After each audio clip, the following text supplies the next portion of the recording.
Começou, Keila? Agora sim. Meus caros, boa noite. Hoje, dia 1º de julho de 2021, um dia super, mega especial. Por quê? Porque estamos diante de uma grande autoridade jurídica, né? Isso nos engrandece como pessoas, é uma oportunidade única conhecer virtualmente, pessoalmente, o doutor Carlos Eduardo Elias de Oliveira, consultor legislativo do Senado Federal, nas áreas de direito civil, processo civil, direito agrário, ex-membro da Advocacia Geral da União, ex-assessor de um ministro do Superior Tribunal de Justiça do Brasil, professor de direito civil e processo civil em várias instituições, graduado, pós-graduado em direito notarial registral, pós-graduado em direito público, autor de diversos artigos, diversas obras, e ficamos muito, muito, muito agradecidos, doutor Carlos Eduardo, por sua presença na ADNotar, na Academia Nacional de Direito Notarial. Nos honra saber que Vossa Excelência é referência em direito notarial registral.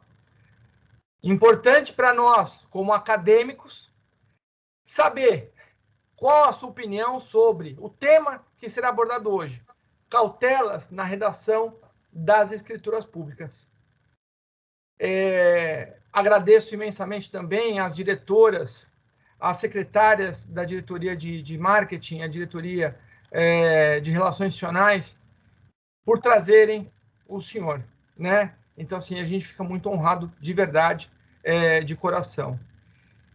E, imediatamente, passo a palavra a Vossa Excelência para que a gente já possa começar os nossos trabalhos, porque eu já tenho aqui anotado 15 perguntinhas básicas que me trazem problema no dia a dia, que eu gostaria da tua opinião. Passo a palavra, doutor Carlos Eduardo Elias de Oliveira. Muito obrigado. Queridíssimo doutor Marcos, uma referência no direito notarial e registral também. Essa academia é uma academia extremamente importante, porque, em primeiro lugar, ela é movida por pessoas abnegadas. Eu acho que ser abnegado e ter uma missão naquilo que faz, uma missão de vida por vocação, isso faz a excelência ser um farol em todos os nossos trabalhos. E dá para ver na academia, em todas as produções que são feitas, nos eventos que são realizados, que todos os seus obreiros, vamos dizer assim, da academia trabalham com uma dedicação de vocação. É mais do que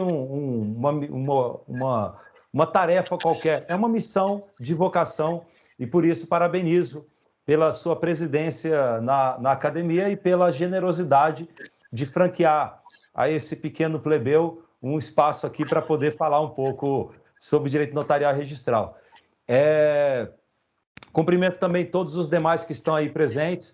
Lamento muito que o evento não seja presencial, porque o que mais eu gosto dos eventos é poder abraçar e conhecer e fazer novas amizades, mas um dia que essa pandemia louca efetivamente for domesticada, a gente voltará a conhecer os amigos presencialmente, né? Por ora, o Mário Delgado, grande amigo e civilista, ele escreveu um artigo dizendo, professor Marcos, que vigora no direito brasileiro um princípio da presença virtual. E ele defende que, para todos os efeitos jurídicos, a presença que temos aqui num evento virtual, por meio de uma plataforma como essa, tem que ser equiparada para efeitos jurídicos a uma presença física. E ele coloca vários exemplos disso, e realmente a gente tem vivenciado isso nesses tempos. A pandemia, o Hércules Benício, que é professor de Direito Notarial e Tabelião aqui, grande amigo também, amigo e irmão, ele costuma dizer isso: a pandemia apenas estressou o sistema para acelerar, catalisar algo que já iria acontecer. Veja que o provimento do CNJ, finalmente fez o óbvio, que já deveria ter sido feito há muito tempo, permitir escrituras públicas virtuais. E a realidade é que a atividade notarial e registral, ela tem que estar no protagonismo das mudanças sociais. A solução para problemas como sobrecarga do Poder Judiciário está no serviço notarial e registral. Isso é óbvio, está escrito nas estrelas, mas ninguém quer ver. É evidente que precisa. Mas, por outro lado, a gente tem para... minutinho, eu estou sentindo só... Minha voz está indo bem, eu estou ouvindo ruídos. Não sei se... Está indo bem. Ser o áudio de alguém, mas eu estou ouvindo ruídos. Se o pessoal depois puder verificar, mas se alguém está com o áudio ligado, né? Mas eu dizia, o serviço notarial e registral, ele tem que estar no protagonismo. Tem que estar no protagonismo porque é ele que tem, por mais paradoxal que alguns possam achar, o cartório não é burocracia, pelo contrário, é, na verdade, eficiência e agilização e desburocratização. Mas a gente tem problemas não só políticos, né, como também problemas, às vezes até dentro da própria classe, porque alguns, em vez de atuar de forma molecular, atuam de forma atomizada. E aí você tem problemas. Veja que agora a medida provisória 1040, veja bem, já saiu da Câmara dos Deputados, foi para o Senado e está acabando com o registro da sociedade simples no RCPJ. O registro da sociedade simples vai ficar só na junta comercial. E é difícil, às vezes, argumentar o contrário, porque, querendo ou não, os RCPJs, apesar da excelência que nós conhecemos de vários RCPJs, leia-se, por exemplo, o RCPJ do Rio de Janeiro, que tem uma excelência incrível na sua organização, o fato é, fica difícil o argumento que o governo utiliza, contestar o argumento de que ainda os cartórios não estão totalmente integrados do ponto de vista virtual. E as juntas comerciais, apesar de serem estadualizadas, pelo menos elas estão uniformizadas normativamente, porque todos estão vinculados às normas que são dadas pelo Departamento Nacional e também, de uma certa forma, elas já conseguiram fazer a nacionalização do seu banco de dados. E aí os RCPJs agora estão com mais um ataque feroz que não justificava. A bem da verdade, vai burocratizar a vida das pessoas. A junta comercial, basta você frequentar um pouquinho a junta comercial para você verificar o quão burocrático é para você tentar ir lá no dia a dia, não tem propriamente profissionais do direito lá para conversar contigo. Quem te atende são pessoas, em muitos juntas comerciais, um terceirizado que nem sabe exatamente o que é pessoa jurídica, está lá, caiu de paraquedas.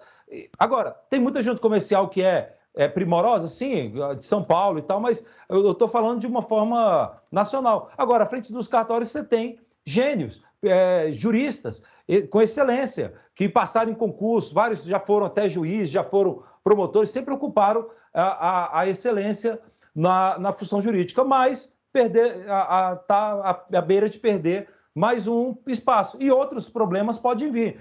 É necessário, sim, que isso seja objeto de reflexão, porque nós temos muito mais para evoluir. A bem da verdade, professor Marcos, já começo a palestra, mas essa introdução é importante para mostrar que o trabalho que a gente vai desenvolver aqui de redigir uma escritura vai muito além de uma atuação pontual. Na verdade, isso dá uma repercussão para toda a instituição notarial e para o país como um todo. O serviço bem feito e as escrituras públicas sendo lavradas com esse tipo de pensamento coletivo, não individual, gera mais, aumenta a reputação dos próprios serviços notariais registrais e dá espaço para novos meios de desburocratização que a gente precisa. Mas eu dizia, a realidade é que no lugar de concentrar os registros na junta comercial, tinha que fazer o inverso. O inverso. Na verdade, todos os registros de pessoas jurídicas, inclusive de sociedade empresária, deveriam ser nos RCPJs. Você tem os profissionais de direito à frente, tem toda a excelência jurídica lá, mas e o poder público nem deveria gastar dinheiro com estrutura de junta comercial, funcionários, nada disso, deveria tudo ir para o particular.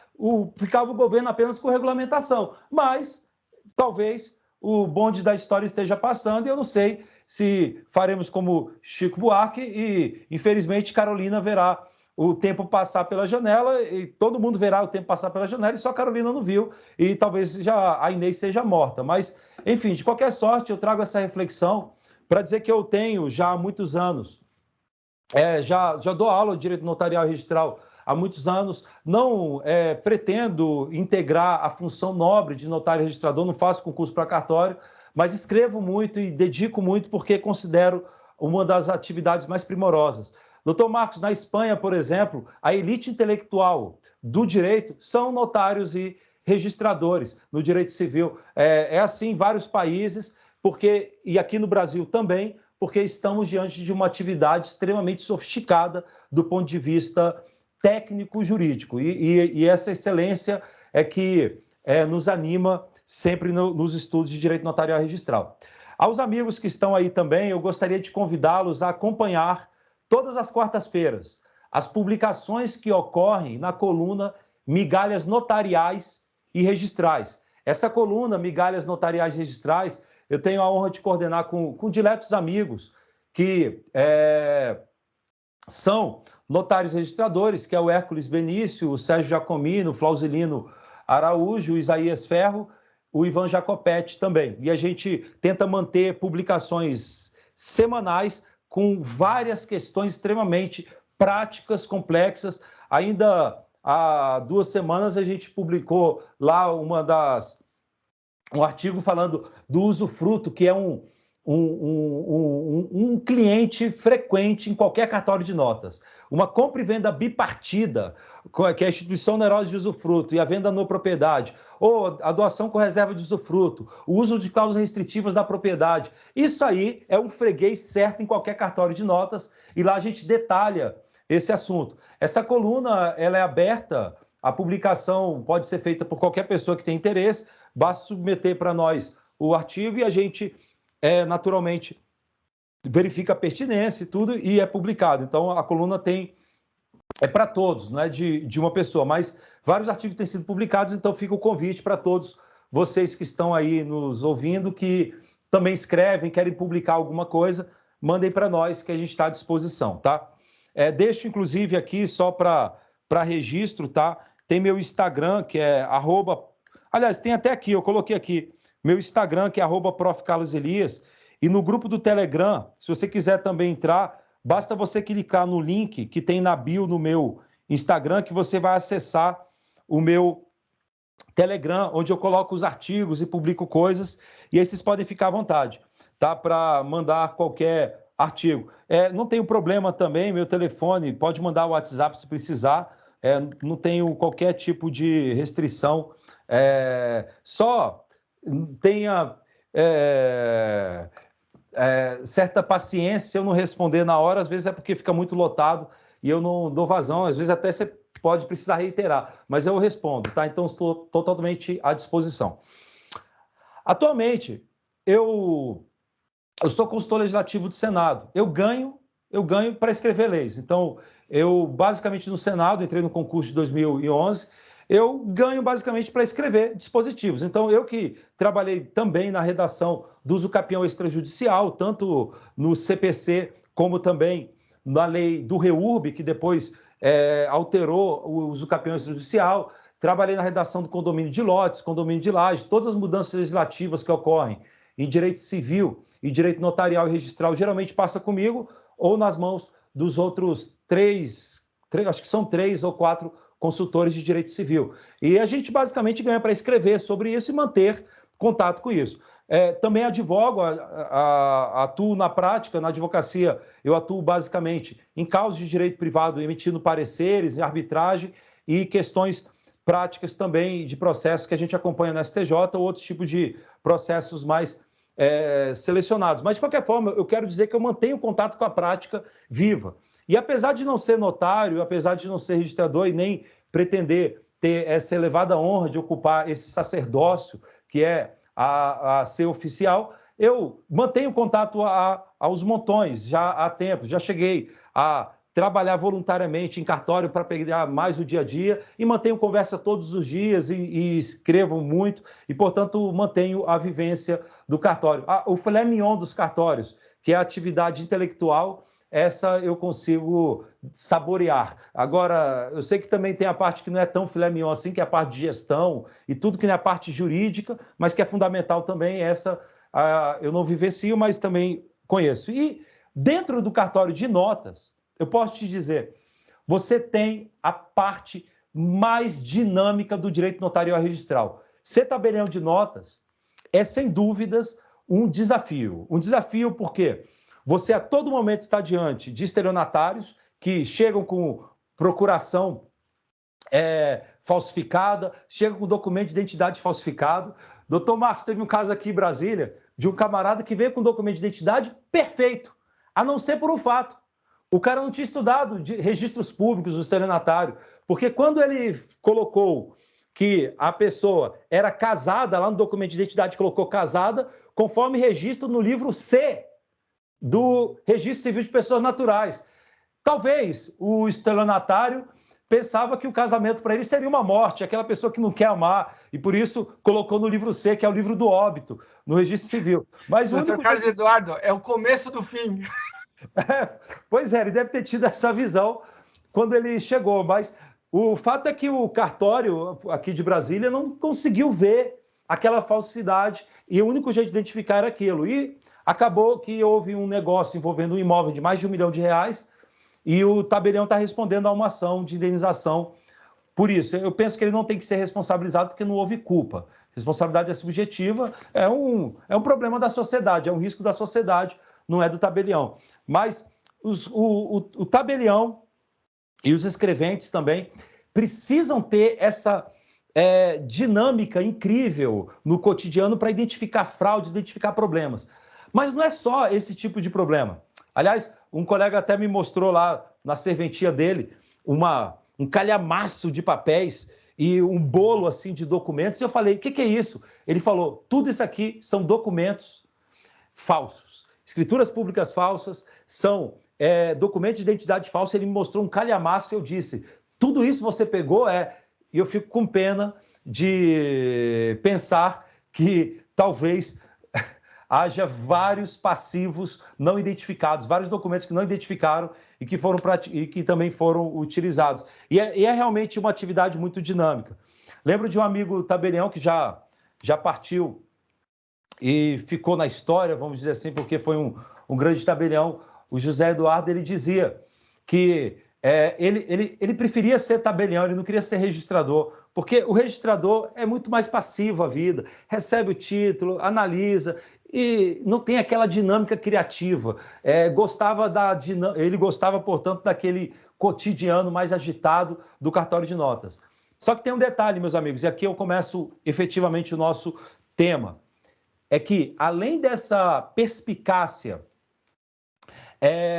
no cotidiano para identificar fraudes, o tabelião e os prepostos também têm que ter um aprofundado conhecimento técnico-jurídico. Tem que ter, não tem como fugir. Você vai se deparar com os negócios mais complexos. O tabelião, meus amigos e minhas amigas, o tabelião, e quando eu falo tabelião de notas aqui, você inclua, por favor, o próprio notário, o próprio preposto, os escreventes, porque eles, na vida real, eles que acabam exercendo e fazendo grande parte do trabalho. Não dá para o tabelião ter contato de tudo. Quando o cidadão chega para o tabelião e conta a história, o tabelião ele tem um dever. Ele conta a história. O que eu quero? Eu queria comprar o imóvel e deixar no nome do meu filho, mas eu quero ter a garantia de que eu vou poder morar no imóvel para sempre. Eu sou um fundo de investimento imobiliário e eu queria adquirir um bem, mas eu quero registrar esse bem aqui e o fundo de investimento é um ente despersonalizado. A administradora é essa, eu vou registrar no nome da administradora ou do fundo? Para isso eu tenho que saber o que é fundo. Chega lá uma pessoa que quer comprar um apartamento ou comprar um terreno e ela quer comprar para si apenas o direito real de usufruto e deixar para o filho a nua propriedade, mas manter uma cláusula de inalienabilidade. O outro camarada quer fazer um testamento e ele fala, puxa, eu sou casado, olha que loucura, eu casei com 72 anos, a lei me cerceou o direito de escolher o regime de bens, sou obrigado a casar no regime de separação convencional de bens. Mas minha mulher, a novinha com a qual eu estou casando aqui, eu queria que ela tivesse participação dos bens que eu for adquirir. O que eu posso fazer? Aí você tem que conhecer tudo de direito de família, na parte patrimonial, tem que saber muito bem testamento e, além disso, tem que ter habilidade na redação da escritura, porque você vai ter que se valer de cláusulas, por exemplo, que eu costumo chamar de cláusulas de futurologia jurídica e jurisprudencial, porque você tem que colocar cláusulas para vacinar o teu testamento diante de mudanças de interpretação ou diante de interpretações jurídicas futuras que podem surpreender, porque hoje você tem um entendimento, por exemplo, para o regime da separação convencional, legal de bens. Para o regime de separação legal, hoje prevalece o entendimento de que você aplica a súmula 377, mas flexibilizada pela exigência de prova de esforço comum, o STJ colocou. Súmula 377 estabelece que mesmo no regime de separação legal, aquele vovô que casou com a novinha, mesmo nesse caso, a novinha tem direito à metade dos bens que foram adquiridos ao longo do casamento, aos aquestos. Aquestos, substantivo arcaico, significa adquiridos. Então, os bens que foram adquiridos ao longo do casamento vão se comunicar. A súmula 377 diz isso. E com muita razão.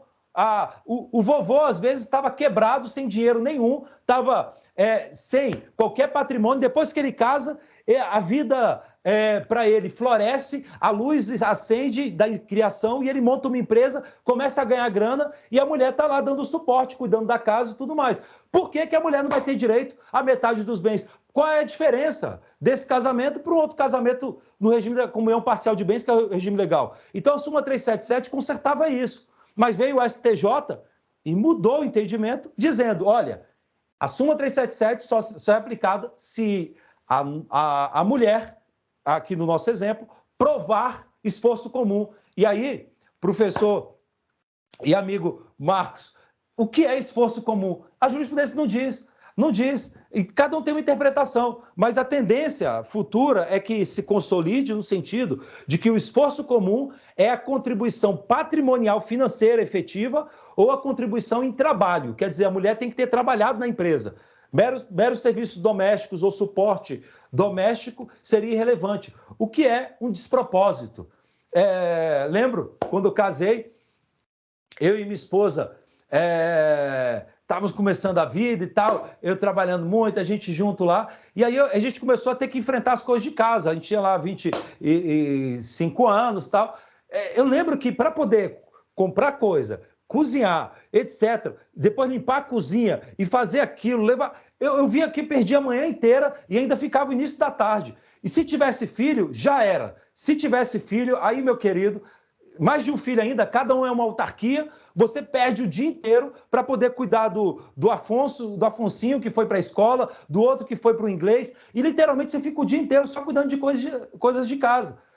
E, naturalmente, a minha esposa, no início, muito generosa no início, ela acabou dando esse suporte de cuidar das coisas de casa enquanto eu estava lá trabalhando aos montões. Na época eu era assessor no STJ, trabalhava de 10 às 8 da noite, ainda estava estudando e tal, aquela vida nova, mas acabava que a gente ficava o dia inteiro trabalhando. E o STJ meio que despreza esse tipo de trabalho.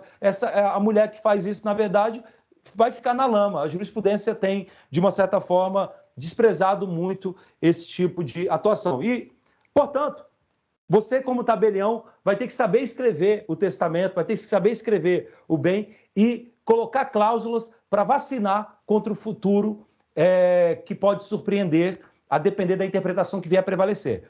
Eu estou jogando as informações, não se preocupe, eu vou começar a sistematizar. Apenas eu quero dizer que é fundamental você ter técnica. E aí vem as diretrizes que nós temos que ter na redação de uma escritura. E a diretriz mais importante é você saber o real destinatário de uma escritura pública. Olha, não dá para ficar aqui com raciocínios litero-poético recreativos. Não dá para ficar aqui com cogitações meramente românticas. Você não escreve a escritura pública para as partes. Já vi pessoas dizendo, chega de juridiquês, temos que usar um linguajar que o homem comum entende. Papo furado. Ele não é o destinatário da escritura pública. Pede para o médico escrever, quando você conta lá a sua doença, e ele escrever lá no prontuário, para usar o linguajar do homem comum. Ele vai escrever, fulano está com virose. Isso é um nada na medicina. Ele vai usar termo técnico, vai colocar aquelas palavras que você nem entende. Quando eu leio aqueles laudos médicos, não entendo nada. Por quê? Porque ele tem que usar o linguajar técnico da medicina. É isso que tem que ser utilizado. O tabelião é um profissional do direito. Lei 8935, está textual lá. E ele, portanto, tem que usar a linguagem técnico-jurídica. E sabe por que isso? Simplesmente porque o real destinatário da tua escritura pública não são as partes. Em primeiro lugar, as partes também são uma destinatária, mas eu diria que ela é uma das últimas destinatárias, porque o primeiro destinatário da escritura pública, como regra geral, na tua cabeça, tem que ser um juiz. Não, peraí, professor, o juiz não está participando da escritura pública. Eu estou fazendo a escritura pública aqui, não é para o juiz. Não, meu querido, para que você recebeu do legislador e da Constituição a outorga da delegação do serviço público para escrever escrituras públicas? Qual o motivo? Porque você, tabelião, você é um verdadeiro ator da profilaxia jurídica que tem que ser feita nos negócios jurídicos. O legislador te escolheu, te ungiu com a delegação de notário com um objetivo, para que as pessoas que querem fazer negócios jurídicos mais relevantes, para que elas cheguem até você e contem esse negócio jurídico, e você, enquanto um técnico jurídico, enquanto um profissional do direito, enquanto um jurista, você traduza juridicamente aquela vontade. Então o camarada diz, eu queria comprar o bem e deixar no nome do meu filho e quero morar para sempre. Você tem que falar, bem, como que eu vou formalizar juridicamente isso? Como que eu vou fazer esse trabalho de tradução da linguagem popular para a linguagem técnico-jurídica? Aí o cara está comprando esse imóvel agora. Bem, você vai ter que ver, então, talvez seja o caso de uma escritura pública de compra e venda bipartida, com doação de numerário, e aí você eventualmente vai colocar uma cláusula restritiva da propriedade também, e você precisa desenhar isso na escritura pública, fiscalizar os impostos incidentes nessa operação e, além disso, ter cautela para impedir invalidações ou problemas futuros para as partes. É isso que o legislador quer. O legislador quer que você traduza juridicamente a vontade das partes. E veja, não é só o pão nosso de cada dia que chega no cartório, não. Não é só a escritura de compra e venda de apartamento, já escriturado, tudo certinho que chega, não. Chega negócios extremamente complexos nos cartórios de notas. E tem um detalhe, meus amigos. Os cartórios de notas têm que dar vazão a isso. Se não der vazão, meus queridos, se os cartórios começam a colocar muito obstáculo, a fazer... Por exemplo, teve um caso de um cartório que foi aconselhar as partes. Professor Marcos, chegou lá, o caso clássico, parece feijão com arroz. Morreu um rapaz, ele deixou inconsolável a viúva aqui e deixou lá, aparentemente, 2 filhos, lá no primeiro momento. Aí os 2 filhos, herdeiros, junto com a viúva, chegaram perante o tabelião e foi perante o escrevente, no caso, e falou, olha, eu quero deixar tudo no nome da minha mãe, da viúva. Caso clássico, beabá do cotidiano. Aí, eles falaram, como é que faz aí? O que a gente pode fazer aí para deixar tudo no nome da viúva? Aí o escrevente lá, ou foi o tabelião substituto, não lembro quem foi no caso concreto, mas ele foi e falou, olha, vamos fazer pelo caminho tributariamente mais generoso. Vamos fazer uma renúncia abdicativa. Vocês 2 filhos renunciam à herança e pronto. Tudo vai para sua mãe, que no caso concreto é a única herdeira. Ele não deixou, o falecido não tinha ascendentes, então vai tudo para ela. Aí os filhos renunciaram. E o cara fez a escritura pública, o tabelião lá fez a escritura pública, outorgando tudo adjudicando tudo para a viúva. E levaram para o cartório de imóveis para registrar. Aí o registrador, mais perspicaz, quando recebe lá o título e fica naquela posição mais altaneira, vamos dizer assim, de analisar e ser o juiz da causa, o registrador vai e faz bater na trave a escritura pública, devolve com nota devolutiva falando, olha, é necessário haver na escritura pública a expressa declaração de que não há outros descendentes. Por quê? O artigo 1829, inciso 1 do Código Civil, estabelece que, quando uma pessoa morre, a primeira classe de herdeiros é composta pelo viúvo ou a viúva, juntamente com os descendentes. Não é com os filhos, é descendentes. Netos, bisnetos também estão dentro. Claro que o descendente de grau mais distante é excluído pelo de mais próximo. Mas tinha que ter isso. Aí o registrador foi e devolveu. E aí que veio o grande problema, doutor Marcos. É que um daqueles filhos era um camarada que amava todas as mulheres. Vivia passeando pelos jardins por aí. E num desses passeios ele engravidou uma mulher em um encontro de uma noite. E aquela mulher tinha lá o filho. O que aconteceu? No momento em que todos morreram, todos os filhos renunciaram, o quinhão que era devido a eles passou para os netos. E o único neto que tinha era esse filho de um relacionamento de um dia, de uma noite de verão, da qual aquele filho sequer lembrava. E aí tiveram que pedir para aquele neto renunciar e, obviamente, não precisa de bolinha de cristal. Ele falou coisa nenhuma e ficou com tudo. E tudo por quê? Porque o escrevente não estava com aquele domínio técnico jurídico muito depurado. E temos que ter essa cautela. Veja, mas eu dizia, a escritura pública, o primeiro destinatário, a primeira pessoa para a qual você escreve a escritura pública é para um juiz. Professor, mas não entendi isso.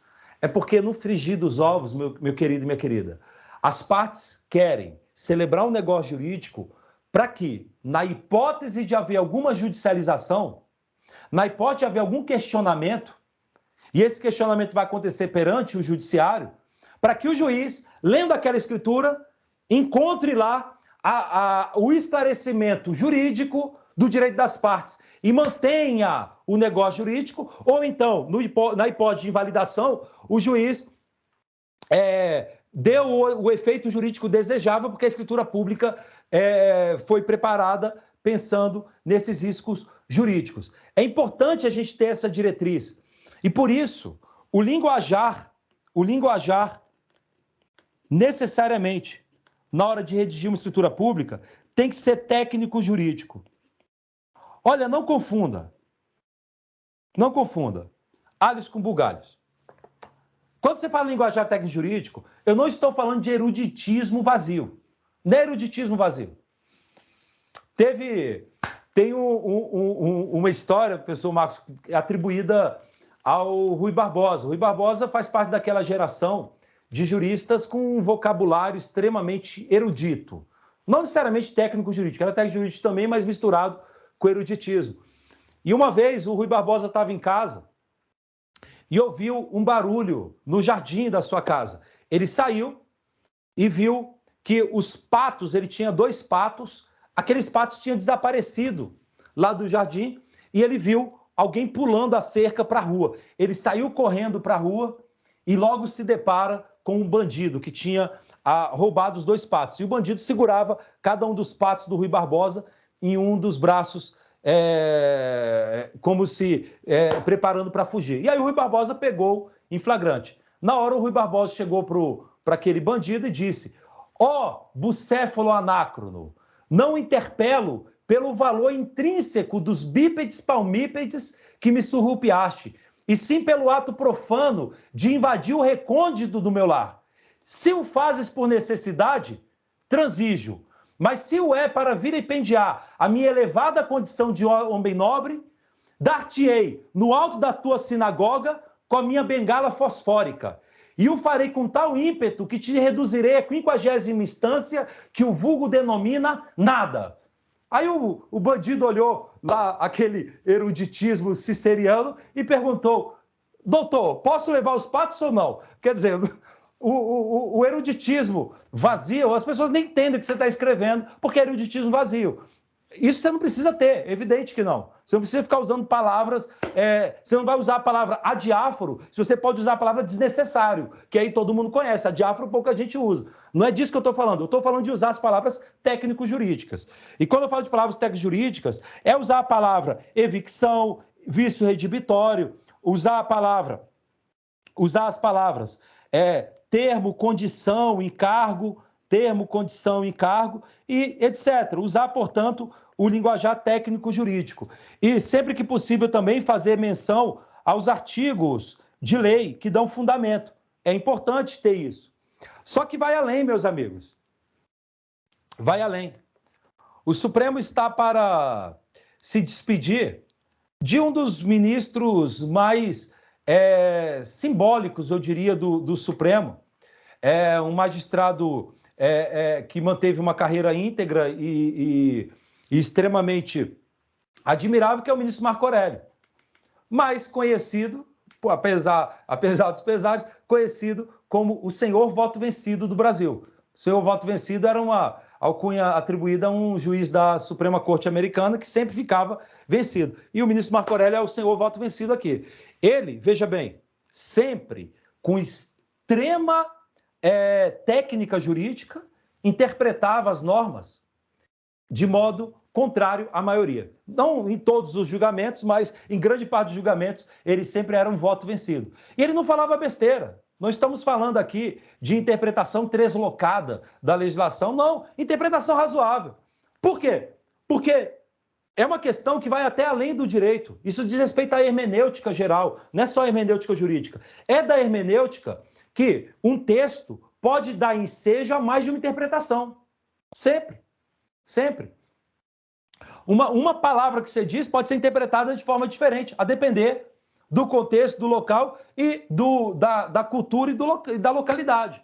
E, portanto, temos que ter clareza de que o texto legal não tem interpretações unívocas. Há mais de uma interpretação. As pessoas interpretam diferente. E a interpretação que hoje vigora, amanhã, pode já não mais prevalecer, porque os juízes podem mudar, os ministros podem mudar e nova interpretação haverá. E isso, meus amigos, tem que estar na sua cabeça quando você é tabelião e registrador. Por quê? Porque às vezes você faz um negócio jurídico, você formaliza um negócio jurídico, levando em conta um entendimento doutrinário, uma interpretação doutrinária da lei, que não necessariamente é a interpretação que vai estar em vigor lá no futuro, quando a tua escritura pública for submetida a um teste judiciário. Não entendi. É o caso, por exemplo,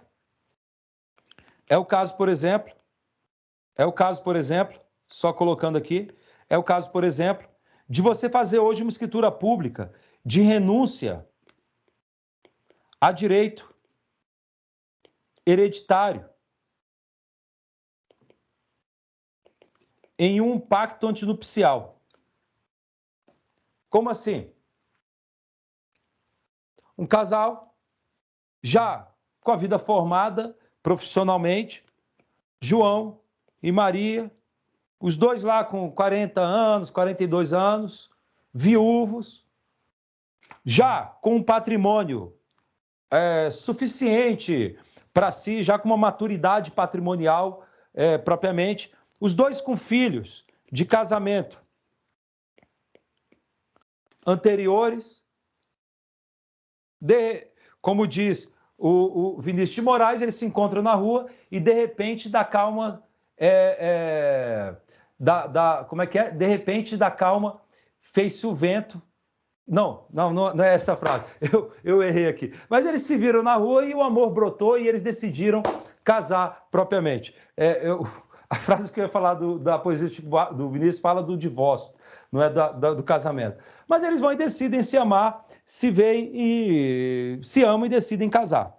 Só que quando vem o momento em que eles decidem formalizar o casamento, a primeira pergunta que chega é: se eu morrer, o meu patrimônio vai para você, por herança, ou vai para o meu filho do anterior casamento?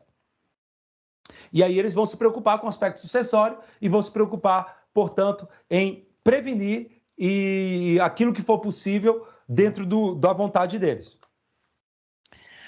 Nesse momento em que eles decidem se casar, é muito comum o João dizer o seguinte: Maria, eu não quero nada seu quando você morrer. Porque eu já tenho meu patrimônio, eu quero que meu patrimônio vá para o meu filho. E a Maria do mesmo jeito: meu patrimônio eu quero que vá para o meu filho. Nós dois já somos altos funcionários públicos, já temos patrimônio, não dependemos financeiramente. Eu só quero unir o amor. Tudo bem. Nesse caso, você já sabe que vai fazer uma estrutura pública de pacto antinupcial, adotando o regime da separação convencional de bens. Tudo bem. Só que a preocupação deles é: quando um dos dois morrer,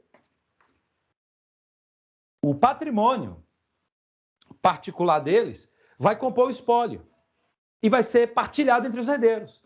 E a pergunta é: a viúva aqui vai concorrer com o filho, se supondo que foi o João que morreu? Em princípio, vai. O entendimento do STJ atualmente, porque pacificou, é de que quando uma pessoa morre casada no regime da separação convencional de bens, a viúva divide a herança com os filhos.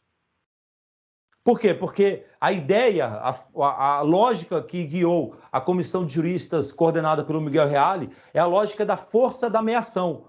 A viúva só não participa da herança sobre a parte do patrimônio comum. Por quê? Porque ela já tem direito à metade de tudo por direito de família, por meação. Então não tem por que herdar também. Agora, quanto aos bens particulares, ela vai participar, como regra geral. E daí que o João quer prevenir isso. O que ele faz, então? Já coloca logo uma cláusula, dizendo que os nubentes, reciprocamente, renunciam à futura herança um do outro, caso concorram com os filhos. Detalhe, tá? Você tem que tomar cuidado, porque tem gente que simplesmente coloca que renuncia à futura herança do outro. Ponto final. Não, né, meu amigo? Claro que não. Porque imagine que o João morre. Só que quando o João morre, o F1 já morreu também, é pré-morto, o filho dele, e não tem nenhum outro herdeiro vivo. Para quem que iria, então, o patrimônio dele? Iria para os ascendentes, mas não tem ascendente. O único parente vivo do João é um primo. Aí não, né? Um primo distante. Ou então não tem primo nenhum. O que vai acontecer nessa hipótese? Se você, viúvo, renuncia à herança e não tem nenhum outro herdeiro, para quem que vai a herança? Para o município. Essa escritura pública aqui, que alguns tabeliões fazem de escritura pública de renúncia à futura herança, às vezes está com uma barbeiragem técnico-jurídica. Por quê? Porque ele colocou uma renúncia pura e simples. Aí, nesse caso, você está querendo dizer que se um dos dois morrer e eles não tiverem nenhum outro parente, a herança toda vai para o município por herança jacente ou vacante. E não é essa a intenção das partes. Na verdade, você está apenas querendo que o viúvo renuncie o direito concorrencial com os filhos, no caso de sucessão causa-morte do outro. Então, é bom deixar isso claro. Mas a grande questão é, você coloca na escritura pública isso. Para colocar, você tem que saber o que o juiz, olha bem, o que o juiz, por isso que eu estou falando que você não escreve escritura pública para as partes, você escreve para o juiz, o que o juiz lá no futuro, quando vier o processo de inventário e partilha, o que o juiz vai levar em conta quando você apresentar uma escritura pública com uma renúncia à futura herança. O juiz vai admitir ou não? Você tem que estar ciente disso. Não sabemos o que vai ser decidido no futuro. O tema é controverso. Não é resolvido por fórmulas apodídicas, dizendo é evidente que é nulo. Não, que evidente que é nulo. Você tem grandes civilistas que divergem. Você tem, por exemplo, Flávio Tartusso, professor Flávio Tartusso, por exemplo, entende que é nulo. Professor Mário Delgado, entende que é viável. Dois grandes civilistas. Aí você vem me usar fórmulas apodídicas. É evidente, no direito, poucas coisas admitem fórmulas apodídicas. Poucas coisas admitem, é evidente. Aliás, no primeiro semestre de uma faculdade, se você quiser saber que um aluno tem ou não vocação para o direito, basta você fazer uma pergunta e ele responder depende. Se ele o fizer, sabe que você já tem um futuro jurista de estrela lá, despontando na cadeira da faculdade. Porque o direito, a maior parte das coisas, depende da interpretação do momento e, portanto, é um tema extremamente controverso. Dentro do direito sucessório, você tem um debate muito grande sobre a contratualização do direito sucessório. E você tem juristas de alto porte defendendo correntes opostas. Você, como tabelião, é necessariamente o vanguarda desses negócios. Você é que vai ter que se pronunciar agora, porque as pessoas querem fazer os negócios agora e o pacto antinupcial tem que ser por escritura pública. E eles precisam de você para você se posicionar. Como é que você vai fazer uma escritura pública dessa? Você tem que fazer a escritura pública, meus amigos, tentando prevenir o que pode acontecer no futuro. Eu volto nessa mesma questão, daqui a pouco que eu vou falar de algumas cláusulas importantes na redação de escritura pública que a gente tem que ter. Mas eu volto aqui a mencionar que o primeiro destinatário que nós temos quando redigimos uma escritura pública é o juiz. Professor Marcos, teve um caso aqui em Brasília, que ainda está para subir para o STJ, mas por hora está dessa maneira. O tabelião se deparou, e aí simplifica um pouco a história, com o seguinte caso. Simplificando um pouco a história. João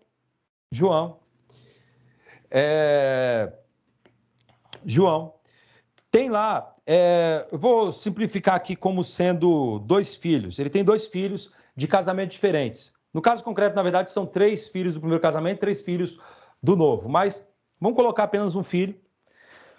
Um filho de um anterior casamento e um filho do casamento anterior, do novo casamento.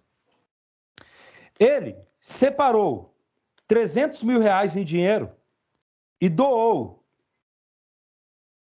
para esse filho. Na época era muita grana. A gente está falando aí dos idos de 1999, ano 2000, 300 mil você comprava um apartamento de luxo em São Paulo, no Rio. João, por outro lado, o filho 1 já tinha lá 40 anos, por isso que o dinheiro era mais interessante. Ele pegou esse dinheiro e usou para montar uma empresa. Esse filho, inclusive, era um filho com uma vida um pouco errática, uma vida um pouco desastrada, já tinha torrado muito dinheiro do pai e pegou esses 300 mil e foi montar também um negócio numa aventura e o resultado, você já sabe, foi o naufrágio. Aí torrou tudo e tal e ficou na lama. Esse outro filho, por outro lado, era ainda criança, tinha lá 10 anos de idade. O que ele fez? Ele pegou e decidiu deixar com esse filho a nua propriedade de uma casa. Ele comprou uma casa, vou simplificar aqui a história, mas basicamente ele, para simplificar a história, ele fez uma doação com reserva de usufruto. E, portanto, ele fez uma doação da nua propriedade. Nua propriedade é um nome que é dado pela própria legislação, mas que já vem desde os glosadores, comentadores, quando se referiam também ao direito romano, e que, na verdade, diz respeito ao direito real de propriedade onerado pelo usufruto. Pelo direito real de usufruto. E, portanto, o pai reteve para si o direito real de usufruto vitalício e deixou com o filho a nua propriedade, que é o direito real de propriedade onerado pelo usufruto. Eu não sei se vocês já pararam para pensar o porquê esse nome obsceno, nua propriedade, uma propriedade despida, desvestida, por que essa obscenidade? Os romanos, na verdade, gostavam muito de metáforas, muitas metáforas, e os glosadores também, e comentadores também, e acaba que você tinha muita metáfora, tem muita metáfora no direito. Uma delas, alvéolo abandonado. Que linda metáfora. O alvéolo do rio está abraçado pela água quando o rio está cheio. Quando a água evapora, o alvéolo, tadinho, foi abandonado. Porque evaporou a água e o alvéolo veio à tona. Alvéolo abandonado. O direito é cheio de expressões interessantes. O direito anglo-saxão e os alemães também usam muita metáfora no direito. Assim, você tem muitas expressões extremamente metafóricas da tradição deles. Mas eu dizia, a nua propriedade é uma metáfora para se referir ao seguinte: o F2 aqui, que eu vou chamar de Gugu, o Gugu, ele é titular da propriedade, mas ele não pode usar, ele não pode fruir, ele não pode entrar na coisa. O direito de propriedade dele está pelado, nua propriedade, daí a metáfora. Mas a nua propriedade é um bem, é um direito real de propriedade. E tem valor econômico? Claro que tem. No caso concreto, a casa toda vale R$900 mil. A nua propriedade sobre essa casa, cada fisco tem uma avaliação, mas geralmente a nua propriedade vale 1/3 do valor do bem, então vale R$300 mil.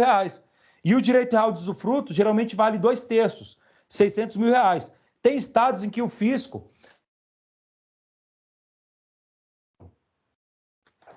Calma aí, apareceu aqui dizendo que eu tinha caído. Vocês estão me ouvindo?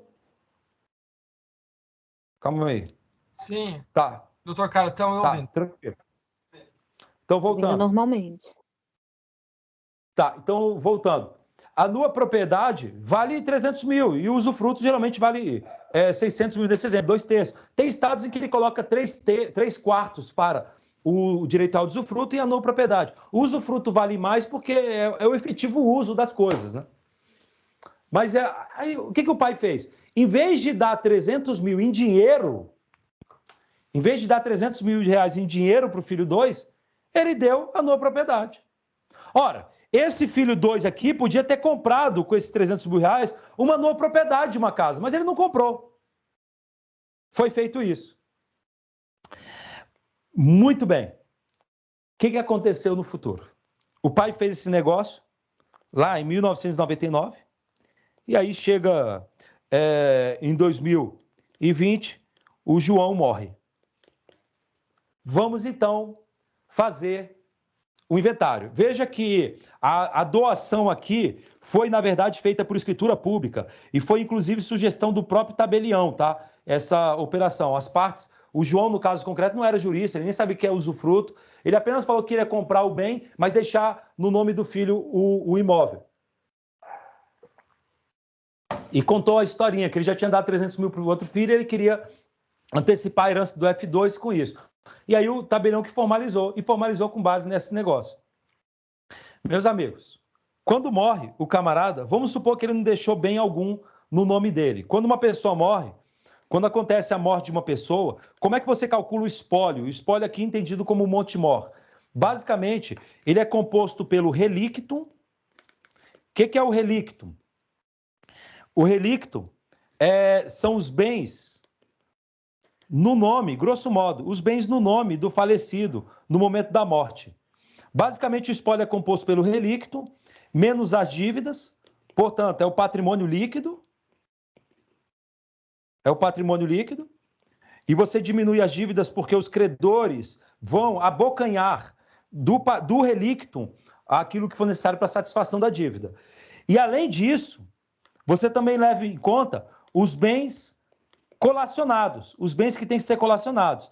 Dessa fatia, os credores não participam, porque a colação de bens que você tem lá no artigo 2002 e seguintes, que deve ser conjugado também com o artigo 544 do Código Civil, que fala da doação a descendente como uma antecipação de herança, esses bens têm que ser colacionados, eles têm apenas uma finalidade: igualar o quinhão dos herdeiros. A gente costuma falar que é igualar a legítima. Eu não gosto muito dessa expressão igualar a legítima. É mais adequado falar que é igualar o quinhão hereditário devido a eles. Tudo bem. Vamos então, meus amigos, fazer aqui o cálculo, nesse caso concreto, do espólio. O espólio aqui vai ser composto de zero relíquito, zero dívidas, portanto, o patrimônio líquido é zero, mais os bens colacionados. E quais são os bens colacionados? Vamos lá, 300 mil reais em dinheiro e a nua propriedade. Você tem um debate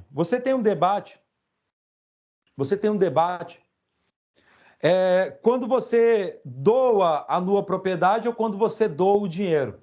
Se você doar um bem, há uma discussão em saber se você leva em conta o valor do bem à época ou se você leva em conta o valor do bem no momento da morte. Tem muita diferença. Tem muita diferença porque no momento da morte, a casa estava avaliada em 6 milhões de reais. Ou seja, de 900 mil subiu lá para 6 milhões. E realmente isso aconteceu aqui em Brasília com alguns imóveis. Subiu de uma forma exponencial. E aí nós temos um problema, porque o pai tinha doado a nua propriedade. Vamos colocar aqui para o nosso exemplo, que a nua propriedade seja, aqui para o nosso contexto, 2/3, um terço, né? Então vai ser 2 milhões de reais. Já vai dar problema aí. Por quê? O espólio total, que é o tudo que tem que ser partilhado, é basicamente 2 milhões e 300. Todo mundo está acompanhando? 2 milhões e 300 tem que ser partilhado entre os filhos. Então, desenhando aqui, João, F1, F2. Morreu João, a rigor, você tem 2 milhões e 300 para ser partilhado. E daqui decorre que metade desses 2 milhões e 300 iria para F2 e a outra metade iria para F1. Ou seja, 1 milhão 150 mil iria para o F1 e 1 milhão 150 mil iria para F2 e F1. Considerando que o F1 já recebeu 300 mil, já foi antecipado 300 mil para ele, considerando isso, ele já recebeu 300 mil, você vai deduzir daqui 300 mil. O que, de maneira que vai ser necessário ser dado para ele um complemento. De quanto? Vai ter que ser dado um complemento, aqui no nosso exemplo, de 850 mil reais, não é isso? 850 mil reais. O F1 já recebeu uma antecipação. Ele já recebeu a nua propriedade toda e, portanto, ele já recebeu 2 milhões de reais. Isso significa que ele é obrigado a pagar para o F1 850 mil reais para comprar e igualar a herança. Eu te pergunto, você acha que essa era a finalidade das partes lá atrás? Não era. O pai lá atrás queria dar 300 mil para cada filho. E cada filho, depois, fazia o que quisesse com o dinheiro. O primeiro filho que recebeu 300 mil em dinheiro, ele podia, meus amigos, ter usado aquele dinheiro, comprado um imóvel que hoje está valendo 6 milhões, ou muito mais. Ele podia ter feito o que quisesse com o dinheiro. Agora, o filho criança, o pai, na verdade, quis dar também 300 mil de dinheiro, mas para esse filho criança fazer um investimento, comprar a nova propriedade de um bem. Agora, o problema é como o negócio foi feito. Acompanharam? No final das contas, como foi formalizado o negócio jurídico? Dizendo que o pai estava doando a nua propriedade tem que ser colacionada. Nessa hipótese, o 2 vai ter que pagar 850 mil para o F1 lá no futuro. E não era essa a intenção das partes. Você, como tabelião, você precisa ter exercício de futurologia para saber o que no futuro vai acontecer. E por isso você tem que usar o negócio jurídico mais adequado à vontade das partes hoje, para prevenir problemas futuros. Nesse caso concreto, Nesse caso concreto, o mais adequado seria que o João doasse 300 mil reais em dinheiro para o F1 e doasse também 300 mil reais em dinheiro para a F2. E depois da doação de dinheiro, depois você faria uma escritura pública, porque no caso concreto aqui foi o Manuel que era dono da casa e o João comprou a casa e quis comprar no nome do filho, mas com usufruto para si. Aí depois é que você faria um contrato de compra e venda da nua propriedade, juntamente com um contrato de instituição onerosa de usufruto. Isso aqui é chamado de compra e venda bipartida.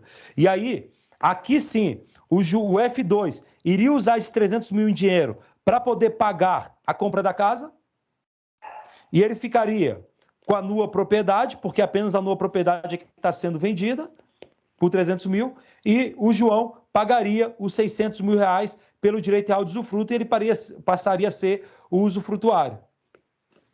Aí sim, se o negócio jurídico fosse formalizado desse jeito, em princípio, a solução é diferente. Por quê? Porque agora, quando no futuro o João morrer, o que o F1 tem que colacionar no futuro? A colação 1 aqui, 300 mil reais. Atualizado monetariamente, mas 300 mil reais. E o F2? O que o F2 vai ter que colacionar lá no futuro? 300 mil reais. O que eles fizeram com o dinheiro, se o F1 pegou esses 300 mil e comprou um apartamento, é irrelevante. Ele não tem que colacionar os bens que foram adquiridos com esse dinheiro. Não, não tem. E da mesma forma, o F2. Perceberam que a depender de como você formaliza uma escritura, pode ter uma repercussão diferente. Tenho que advertir. Usufruto embaralha a cabeça dos juízes. Dá nó. As pessoas, a gente não tem uma tradição de estudo de direitos reais no Brasil, pelo menos em alguns estados tem, mas não é uma coisa generalizada. As pessoas não entendem muito direitos reais. No caso concreto, tá? No caso concreto, eu aqui coloquei para você duas situações mostrando que, a depender de como você redigir a escritura pública, vai dar uma repercussão diferente. Mas no caso concreto, teve um problema maior. O filho 1 entrou com a ação judicial. No caso concreto, é importante você saber disso. No caso concreto, o filho 1 entrou com a ação falando que tudo teria sido uma simulação para deixar uma casa inteira no nome do F2. E por isso, ele pediu que fosse colacionado 6 milhões, que é o valor da casa inteira.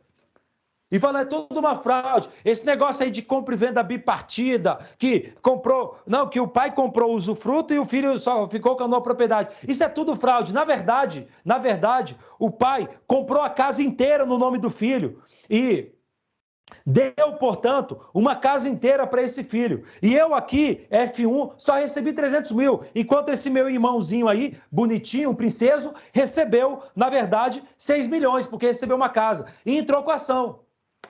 E o pior, o judiciário, os juízes em geral não são... o juiz é uma pessoa pragmática.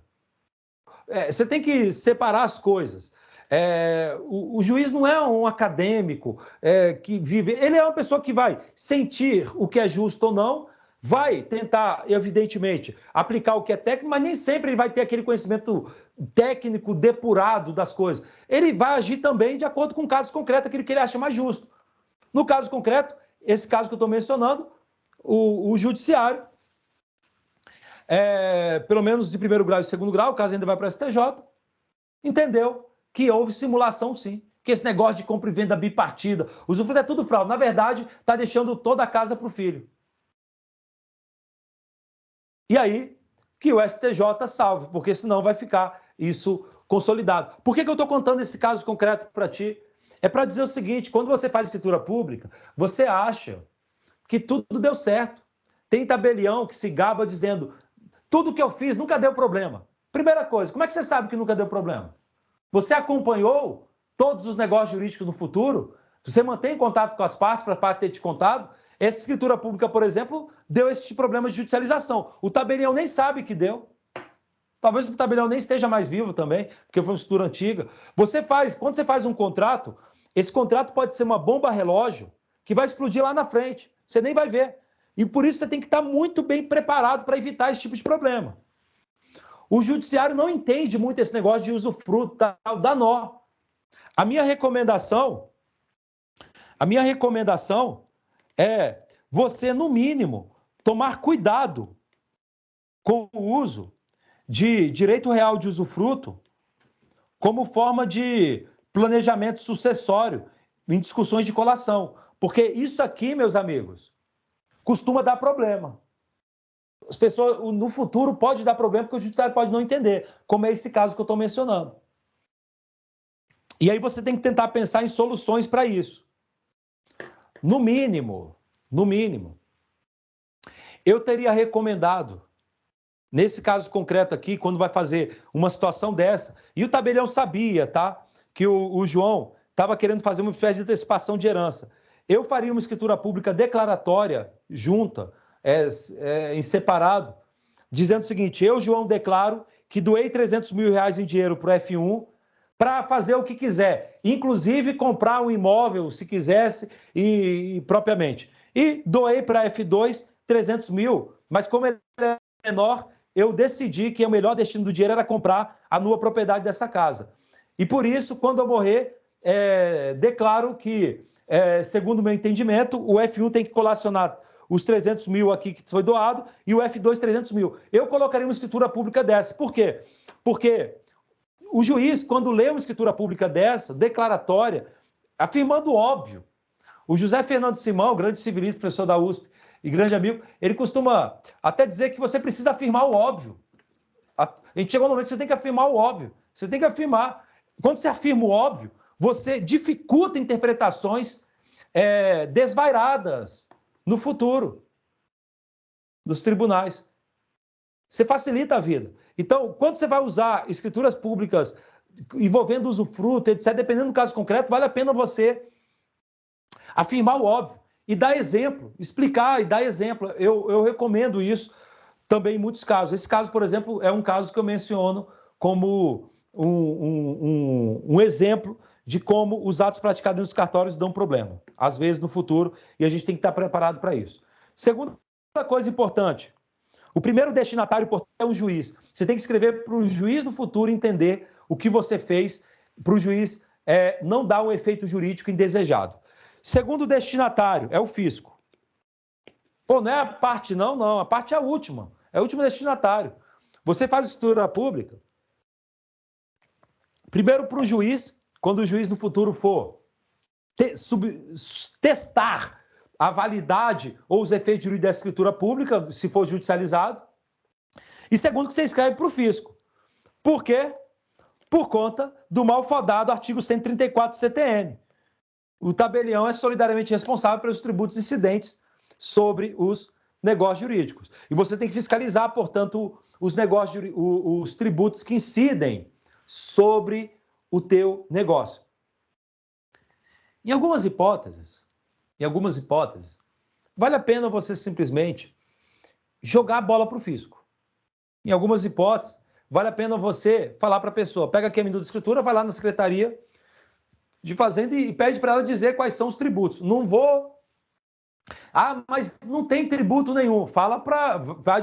Eu quero uma declaração do fisco que não incide tributo, para você não ficar assumindo alguns riscos em alguns casos. Mas alguns tabeliães não chegam a mandar para a Fazenda Pública. Ele mesmo já fala: não tem tributo aqui não incide, e nem manda nem consultar a Fazenda. Bem, e há outras situações em que gera problemas, porque, por exemplo, quando você tem um imóvel financiado, isso é um problema comum. As pessoas não sabem como que fica para avaliar um imóvel financiado. Vai ter um divórcio, e o único bem do casal é um apartamento financiado. E aí as pessoas ficam, como é que vai ser a partilha de bens? Tem gente que quer colocar como fato gerador o valor do imóvel, para, eventualmente, hipóteses em que, no divórcio, um dos cônjuges vai ficar sozinho com o imóvel e vai assumir as prestações, e aí você fala, vamos divorciar, você fica com o imóvel, mas também fica com a dívida. E aí, tem gente que vai recolher como imposto, porque você está tendo uma partilha desigual e, portanto, um está doando a ameação para o outro, coloca o valor do imóvel como parâmetro. Está errado. Errado. Veja bem, importante trazer essa situação de imóvel financiado aqui para a nossa reflexão. Está lá o casal, João e Maria, que casaram no curso do casamento, financiaram o imóvel, compraram um apartamento financiado pela Caixa Econômica, com 360 prestações lá, assumiram de R$4.000 e seguiram a vida. E agora sim, o Vinícius de Moraes, depois de algum tempo, de repente, da calma fez-se o vento que dos olhos desfez a última chama. E eles pararam de se amar e decidiram se divorciar. Agora sim, o Vininha. E aí, meu querido, não se amam mais e querem acabar. O problema é que nesse momento do divórcio, o que eles têm? Um apartamento financiado.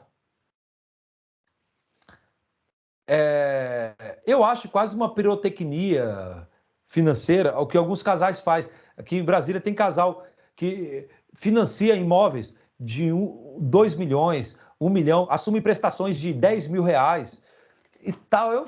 Eu falo, cara, espera um pouquinho mais, não pede tanto dinheiro assim para o banco, mas tudo bem. E fazem isso e passam a viver a vida apertado, pagando as prestações para morar naquele imóvel mais nobre. Mas, enfim, o problema é saber o que partilhar aqui. O que o casal tem? Eles têm um apartamento financiado. E o acordo do casal é o seguinte: Maria vai ficar com o imóvel, com todos os direitos sobre o imóvel, mas vai ter que assumir as prestações futuras.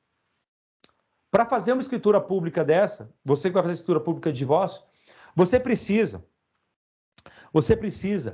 identificar, é preciso você identificar os fatos jurídicos envolvidos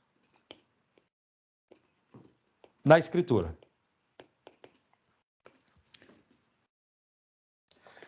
Que aqui já vai também uma outra recomendação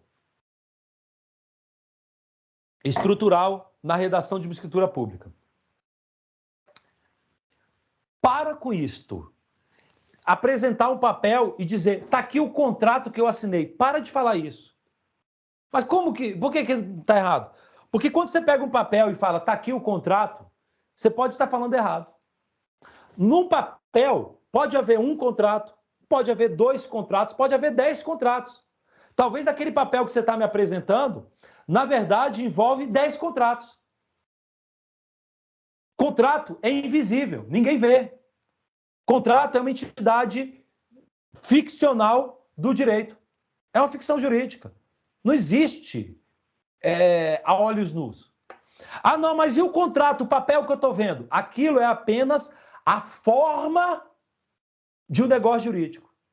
É, na verdade, de um ou mais negócios jurídicos.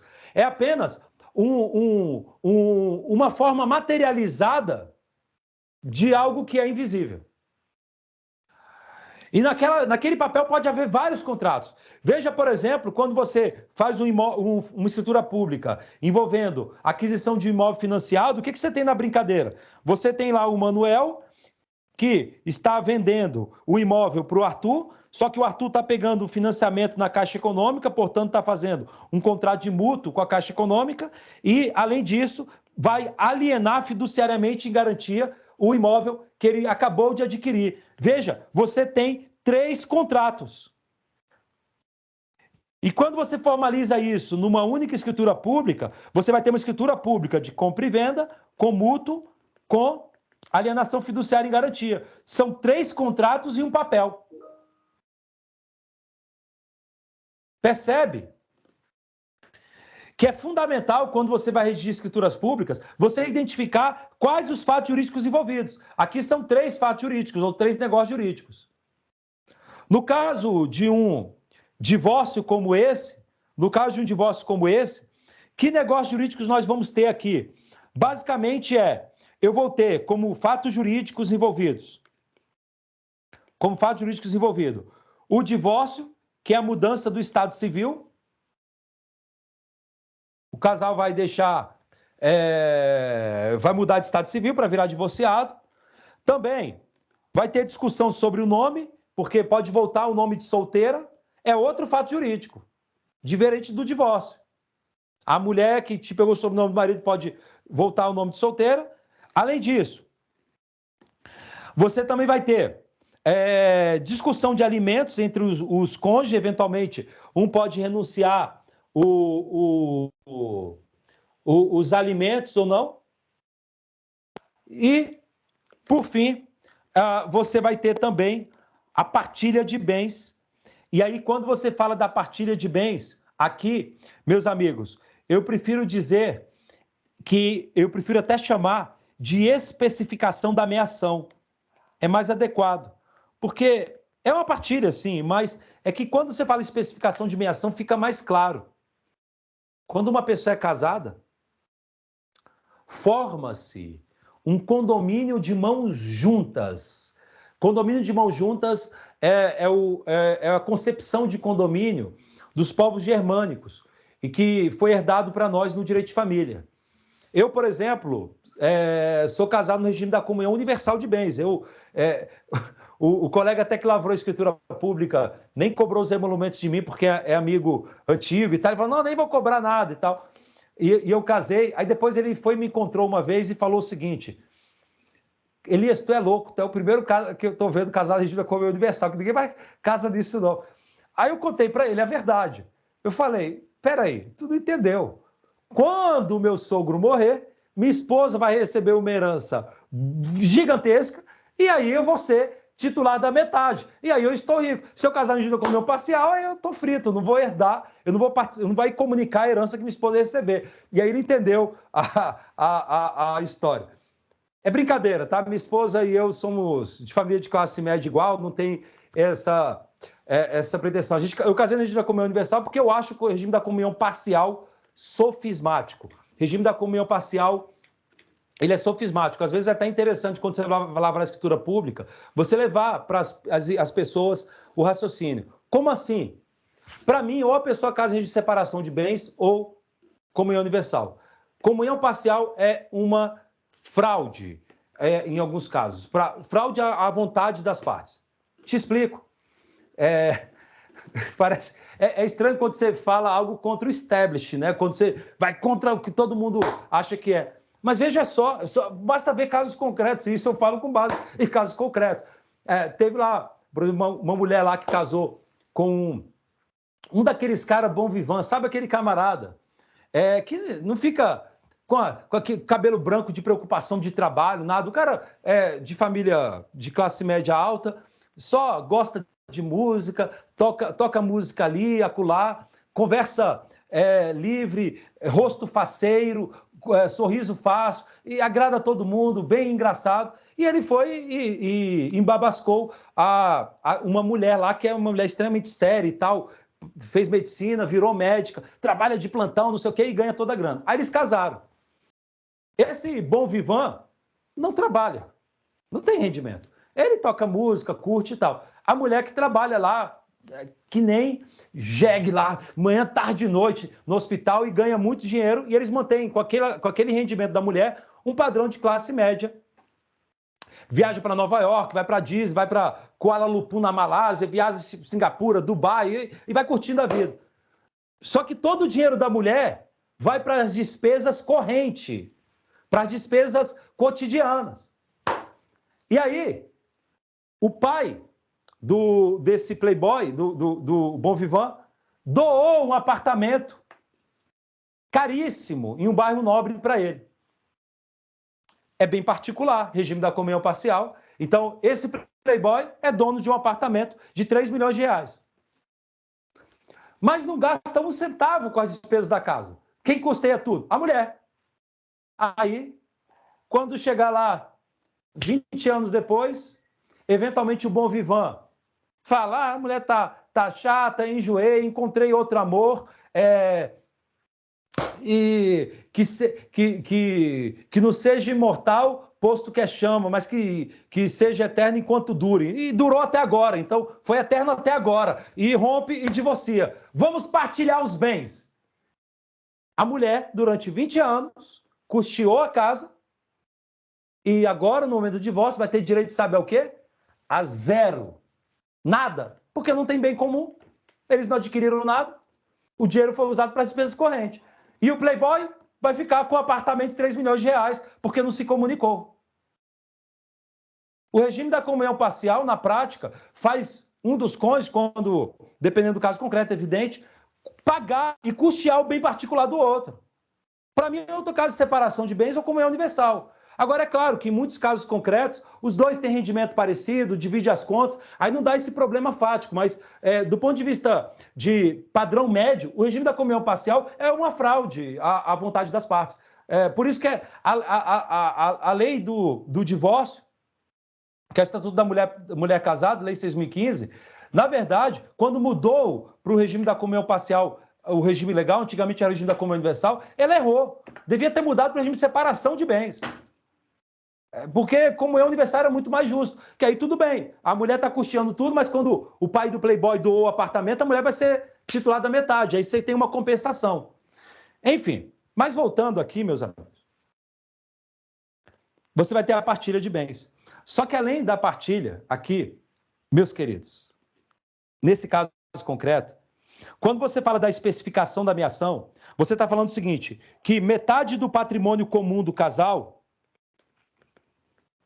por isso que é chamada meação, meio, pertence a um cônjuge 1 e a outra metade pertence ao cônjuge 2. Quando você vai fazer a partilha, você vai especificar a meação, portanto, você vai definir que bens vão integrar essa meação. Se é um apartamento apenas que integra o patrimônio comum, aqui o patrimônio comum do casal, você vai colocar que cada um vai ficar com 50% de um apartamento.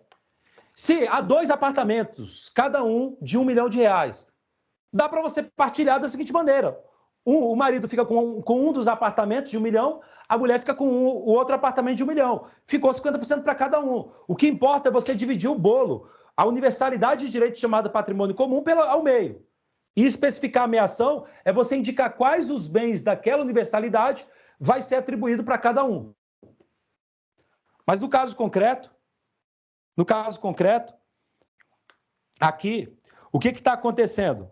O João, que tem direito à meação, ele quer transferir a meação dele para Maria. Na prática, ele está fazendo uma cessão de meação para Maria. Inclusive, tem um artigo nosso que trata sobre o cabimento da cessão de meação, que é mais utilizado, essa discussão de cessão de meação, é mais utilizado em processo de inventário, quando a viúva quer ceder o direito, a meação que ela tem sobre o imóvel para os filhos. E aí tem discussão se a meação pode ser objeto de cessão. Eu defendo que sim e coloco lá nesse artigo que está no Migalhas Notariais Registrais. Mas eu dizia, além disso, nós vamos ter aqui também uma cessão de meação. Portanto, resumo da ópera. Naquele caso ali, João e Maria, você vai ter o patrimônio comum, que é um apartamento financiado. E, basicamente, 50% do apartamento financiado é do João, 50% é da Maria. Só que os 50% que ele tem vai ser transferido para a Maria por conta de uma cessão de meação. E veja, essa cessão de meação é gratuita. Ele não está recebendo nada em troca. Portanto, é uma liberalidade, é fato gerador do ITCD. Então, quando você vai fazer uma escritura pública em que um dos cônjuges vai ficar com o imóvel sozinho e esse imóvel é um único bem, nesse caso, meus amigos, está tendo uma doação em sentido amplo. No caso aqui é uma cessão de meação. E por isso vai ter fato gerador do ITCD. E qual é a base de cálculo? A base de cálculo do ITCD, a alíquota oscila de estado para estado, geralmente é de 4% para cima, 4%, 5%, 6%, cada estado tem sua alíquota, é o valor da meação. E qual que é o valor da meação? No nosso exemplo aqui, vai ser o valor da metade do valor do apartamento financiado.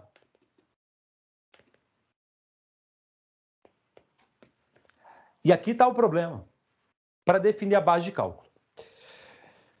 Já ultimo esse raciocínio. Só faço um parêntese. Veja que eu adverti que o segundo destinatário de uma escritura pública é o fisco. Por quê? Porque se você faz uma escritura pública aqui, você é obrigado, enquanto tabelião, exigir que as partes recolham o ITCD relativo a essa seção da meação. E por isso você tem que redigir a escritura pública deixando claro que há esse negócio jurídico, para que o fisco depois cobre quando a pessoa apresentar a minuta da escritura. Agora, você vai entrar no problema do valor da base de cálculo.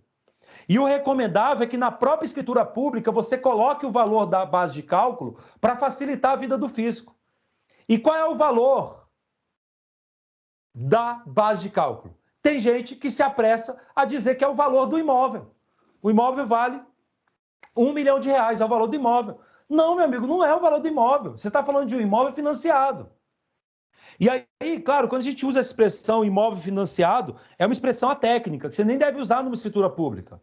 Isso é uma expressão popular. Na verdade, você tem que verificar como foi feito o financiamento e verificar o que é efetivamente o objeto. No caso concreto, como se, na maior parte dos casos, o que a gente tem é que você tem o João e a Maria, né? O João e a Maria.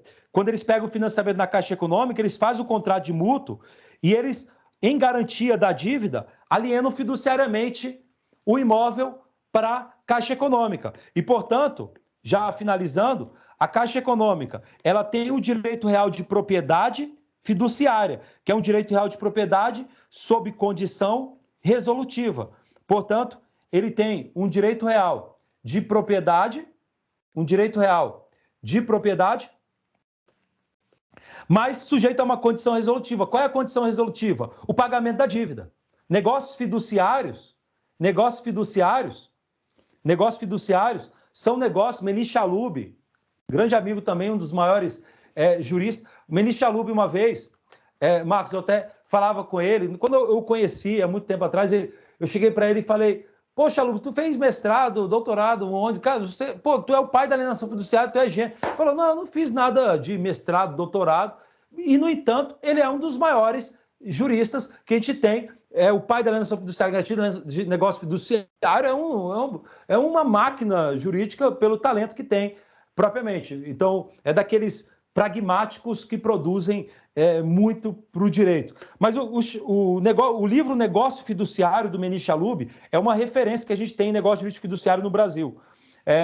Fora do Brasil, em Portugal, você tem o livro do Menezes Barreto, que é o filho do Antônio Menezes Cordeiro, que trata também do trust e tem alguns tratamentos também do negócio fiduciário e tem outros livros também de referência. Mas eu dizia, basicamente a Caixa Econômica é titular do direito real de propriedade e o João e a Maria é titular de quê? Ele é titular do direito real de aquisição.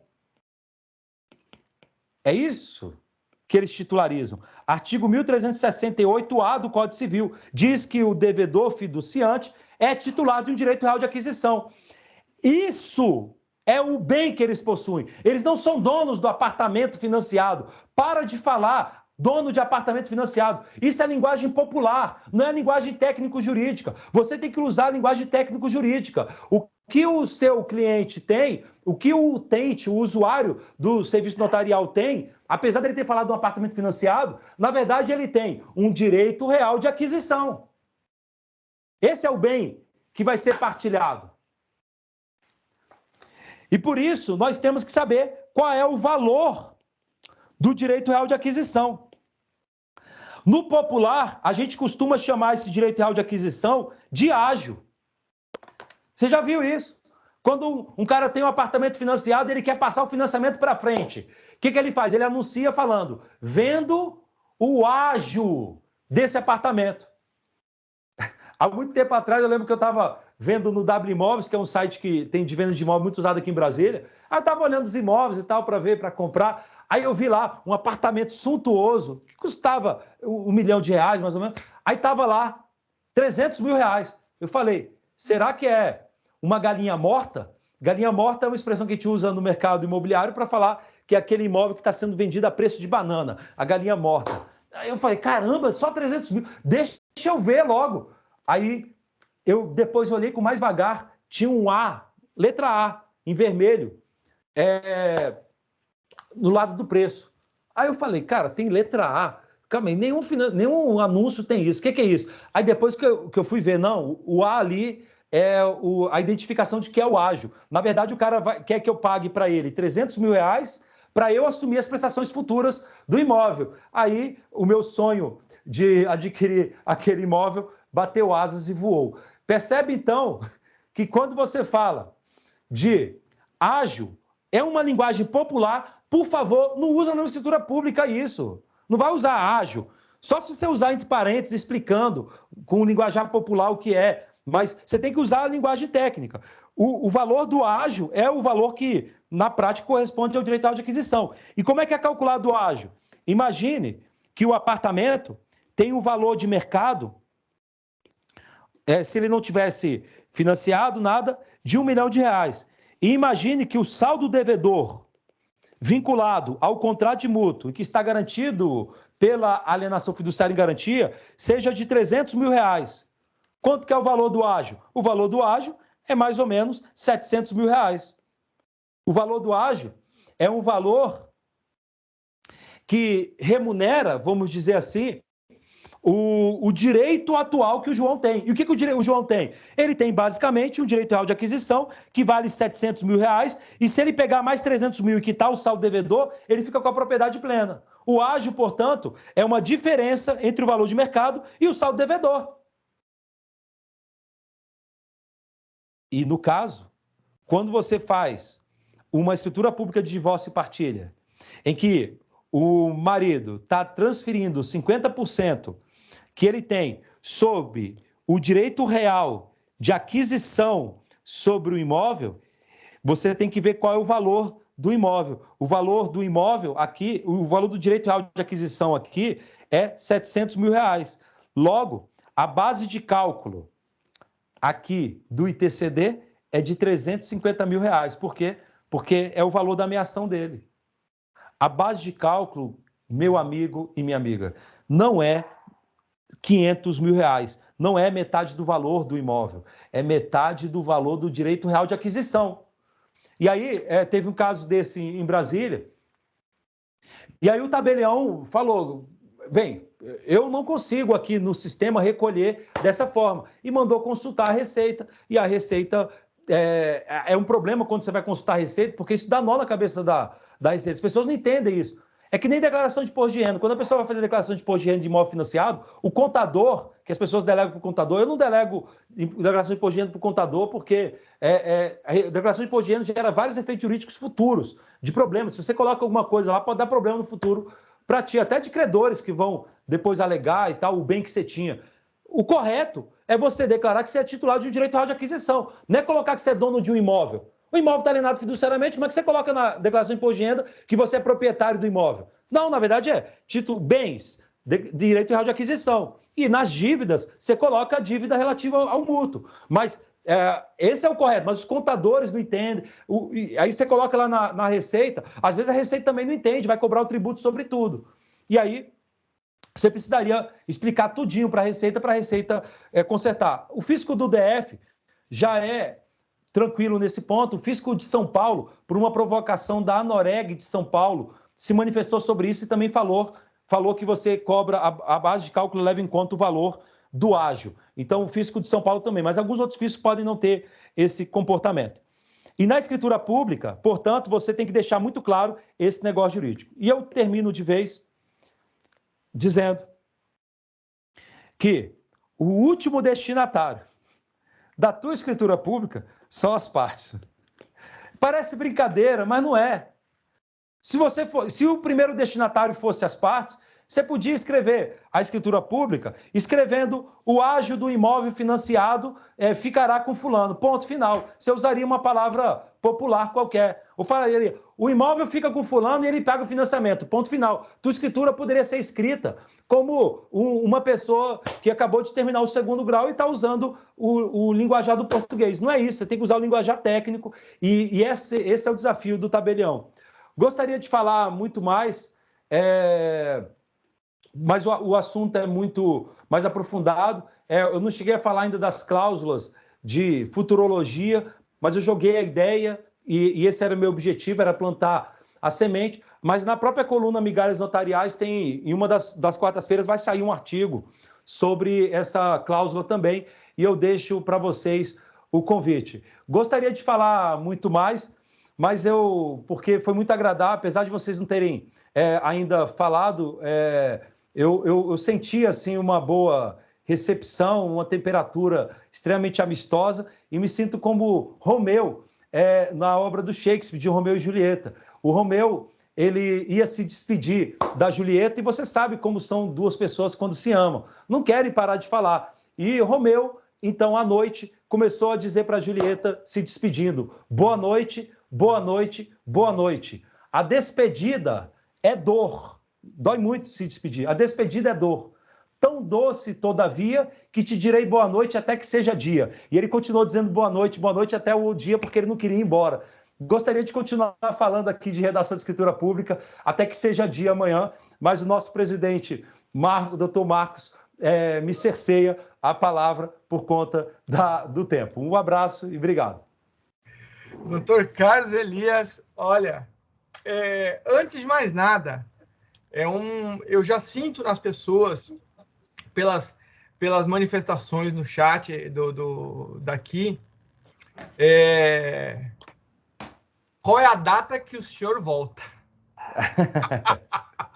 Para que a gente possa falar boa noite, boa noite, boa noite, boa noite, boa noite, até o raiar do dia.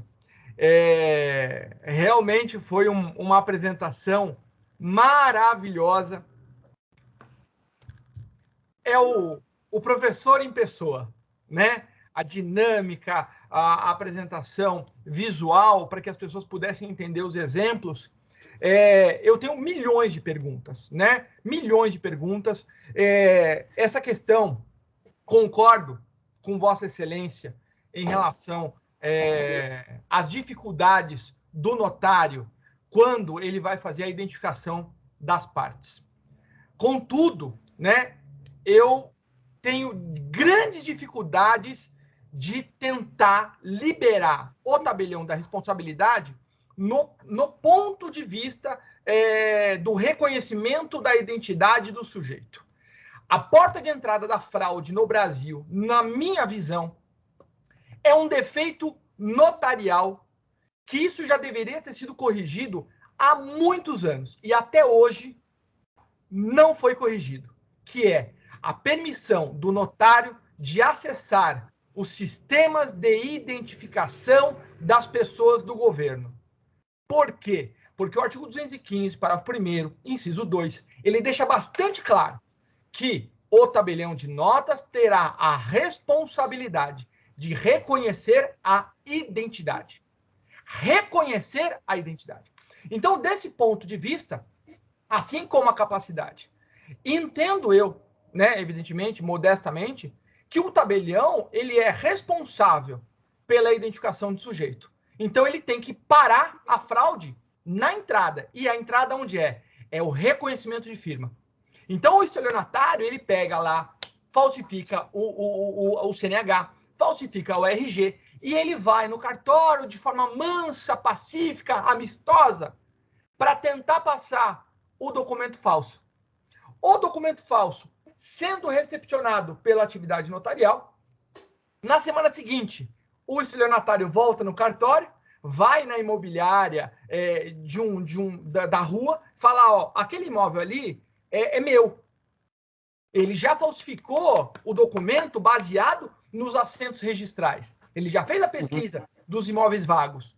Aí ele vai lá no cartório e fala você, eu quero fazer uma procuração para o dono da imobiliária. Uma procuração pública autêntica. Autêntica na forma, falsa no conteúdo. O tabelião vai lavrar. Por quê? O tabelião vai verificar, não, o senhor abriu firma aqui recentemente, fez um reconhecimento de firma, estou aqui com sua identidade. Maravilha, não precisa nem trazer, é só assinar a escritura, é só a procuração. Fez a procuração, leva lá na imobiliária. O dono da imobiliária, com toda a boa-fé do mundo, vai negociar esse imóvel, vai lavrar a escritura, vai registrar. E lá na frente vem a ação declaratória de nulidade. Só que, com perdão, data máxima vênia, doutor Carlos Eduardo.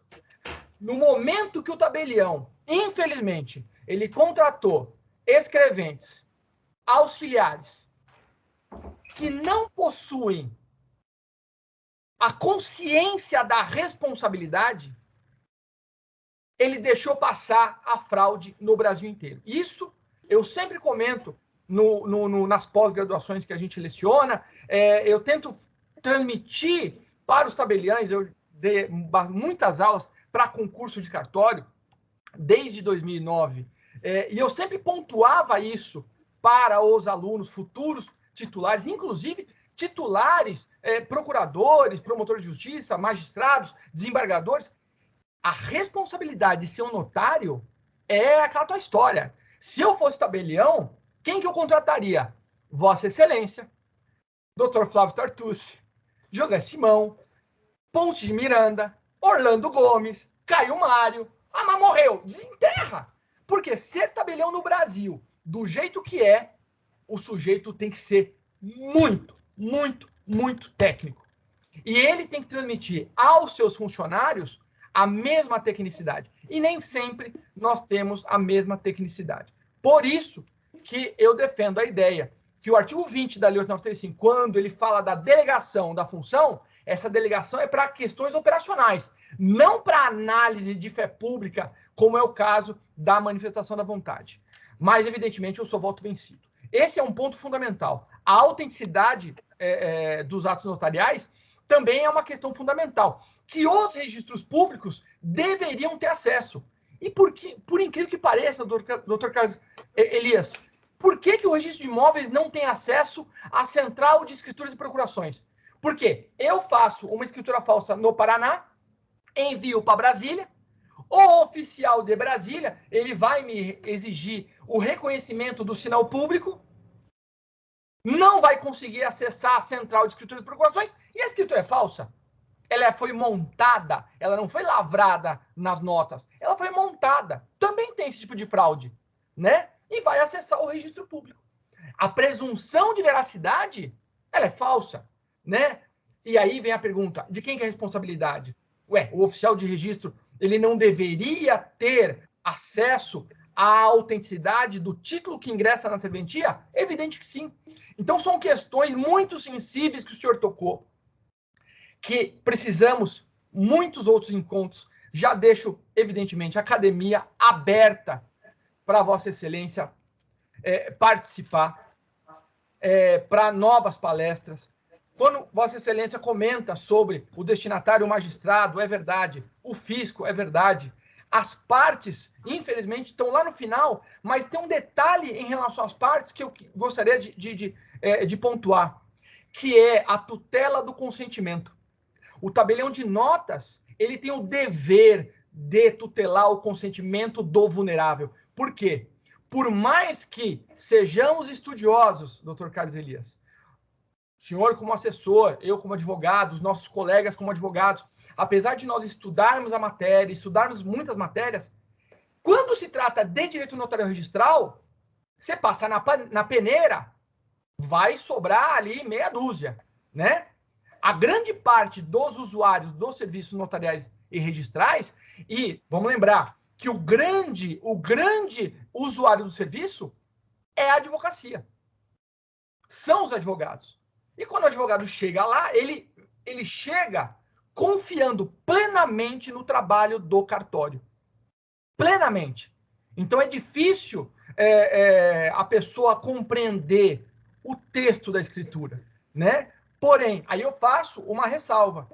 Cabe ao tabelião colocar na escritura, abrir uma cláusula primeira das intenções dos interessados, das intenções dos signatários, depois dos efeitos jurídicos do ato que será praticado.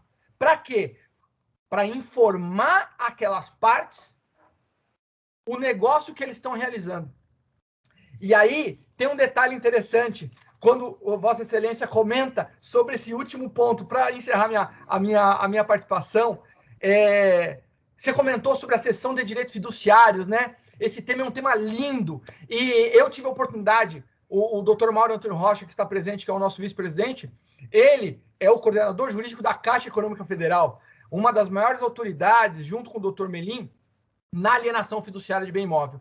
E há muitos anos, eu discuto com o doutor Mauro Antônio Rocha a possibilidade da cessão dos direitos do fiduciante sem anuência do credor. Porque, no seu exemplo, faltou um ponto que vai ser problemático para as partes, que é o registro. Que é o registro da especificação da minha ação. Porque a hora que bater no registro essa escritura pública, o registrador vai falar assim, opa, cadê a anuência do doutor Mauro Antônio Rocha, da Caixa Econômica Federal? Artigo 29 da 9.514/97. E aí, eu penso que o artigo 1368B, que o senhor comentou, quando ele entra em vigor, ele derroga o 29 da 9.514. Por quê? Porque ele fala, o devedor fiduciante será titular de direito real à aquisição. Aí eu faço uma viagem no tempo.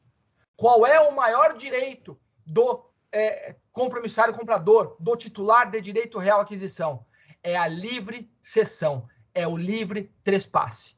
Desse modo, no momento que entra em vigor no 1368B, ele conflita imediatamente com o 29. E eu perguntei para o Dr. Melim Chalhub, no curso exclusivo que fizemos aqui para de notário, um curso de alienação, e ele participou. E eu perguntei para ele, Dr. Melim, o 1368B derrogou o 29? Aí ele falou, não! E a gente teve uma discussão maravilhosa, uma discussão linda, né? E eu sou, salvo engano, o único maluco que pensou nesse tema, que escreveu sobre esse tema, e eu gostaria, sinceramente, várias questões, Vossa Excelência comentou que vai divergir de mim no livro que eu escrevi, Direito Notarial Registral à Luz do CDC. Foi uma obra que eu fiz baseada na minha dissertação de mestrado, e eu gostaria de presenteá-lo com essa obra, evidentemente, para que o senhor leia e me critique, para que diga para mim, olha, não concordo, por isso, por isso, por isso. Por quê?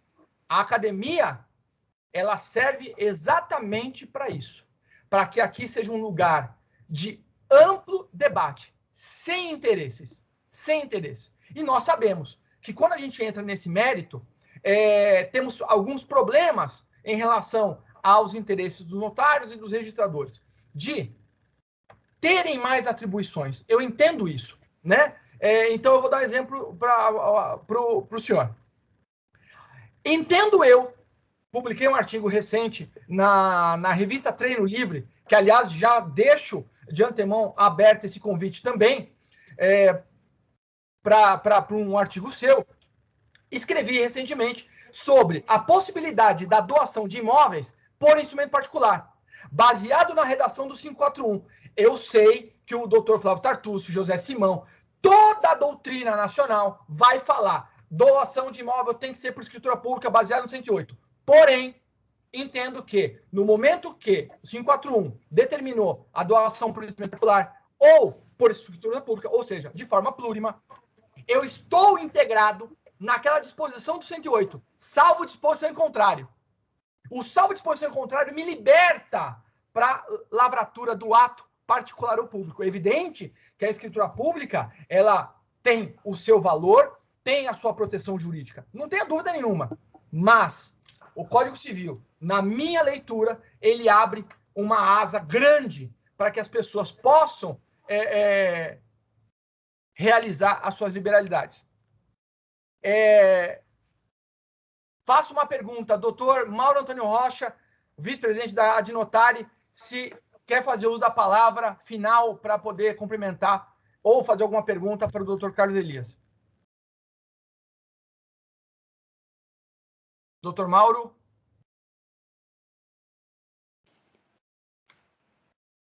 Acho que o doutor Mauro não está, né? Mauro, acho que saiu. Ele saiu. Transmito a palavra à Vossa Excelência para fazer algum comentário e se despedir de nós, por conta do horário, doutor Carlos Elias. Nada. Queridíssimo amigo, doutor Marcos, muito aprofundada e instigante tudo o que você expôs. Algumas coisas eu não falei por questão do tempo mesmo. Então, a própria partilha lá do direito real de aquisição, da forma desigual, como eu mencionei, a gente vai ter o problema de como registrar. Aqui em Brasília, os cartórios admitem o registro, mas é importante na escritura pública, e acho que até vale a pena aqui mencionar, que quando for feita a escritura pública aqui, colocando a seção de meação, é importante haver uma advertência. Que advertência?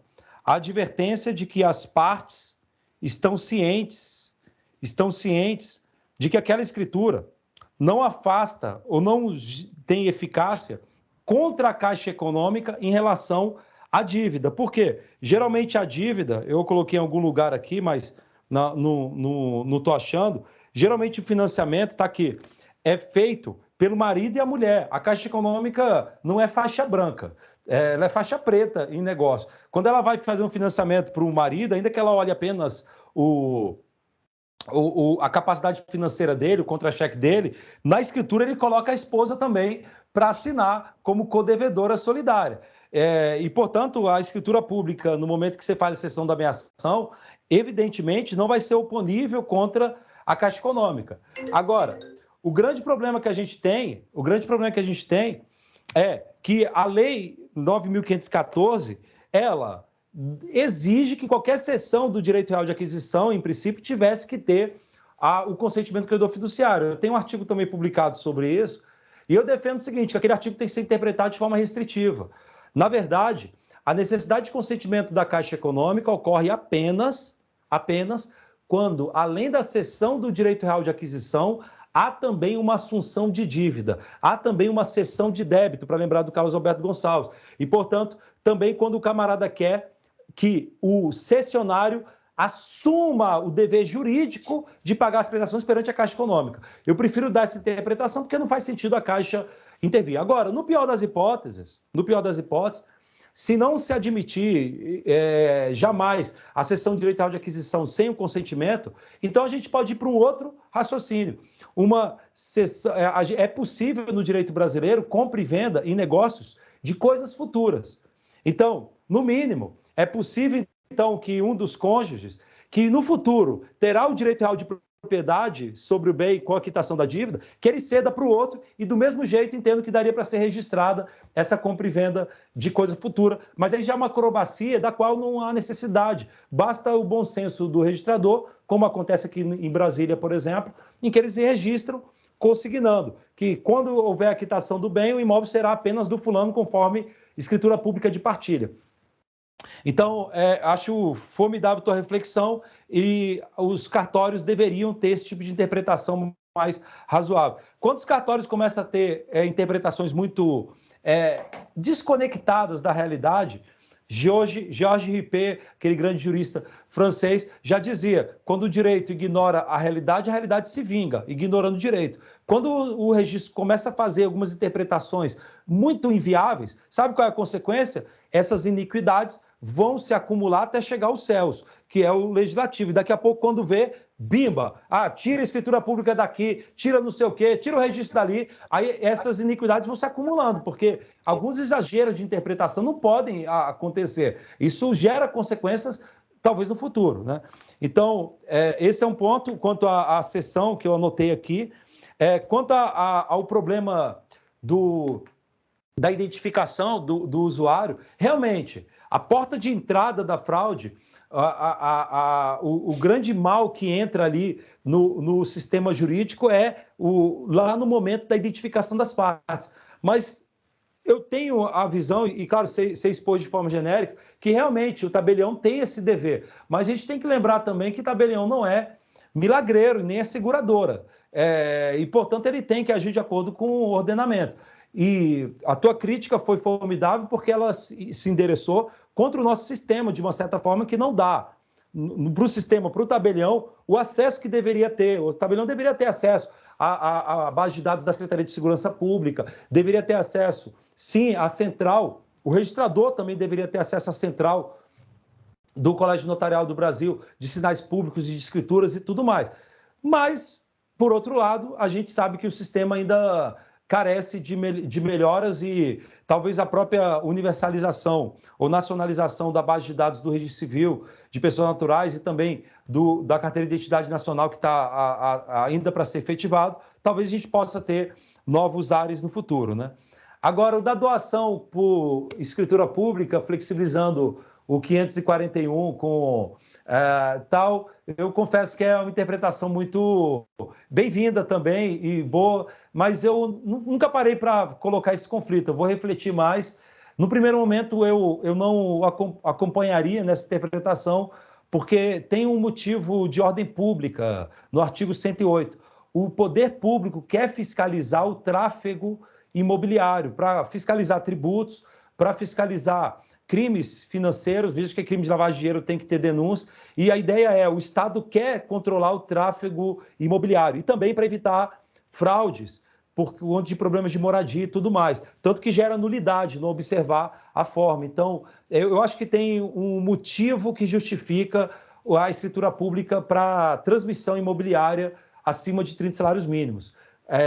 Mas é uma boa reflexão também, não tinha parado para pensar. E fico feliz demais por esse momento extremamente inebriante para a nossa alma jurídica, que é debater assuntos como esses, ainda mais com pessoas de um nível tão estrelar como o de vocês. Muito obrigado mesmo a todos e todas que nos acompanharam, né? Meu caro amigo acadêmico, doutor Carlos Elias, é um prazer imenso poder estender essa discussão até de manhã. Mas o senhor tem família, nossos queridos amigos também, possivelmente, estão ficando loucos aqui porque vai começar a novela, né? Eu me sinto tão honrado de poder ouvi-lo, poder refletir. A minha cabeça está a mil, né? Com todas as suas exposições, anotei um monte de coisa aqui e faço esse convite com muito carinho, de coração. Quando é que Vossa Excelência volta? Conversa com a Alice, conversa com a doutora Mônica, que a gente vai estar ansioso para poder ouvi-lo novamente, para poder discutir outros temas relacionados às escrituras públicas e aos registros públicos também. Um forte abraço, Carlos Eduardo. Um abração, fica com Deus. Um prazer imenso conhecê-lo. Tchau. Muito obrigado. Prazer também. Até mais. Tchau, tchau. Até a próxima quinta. Tchau.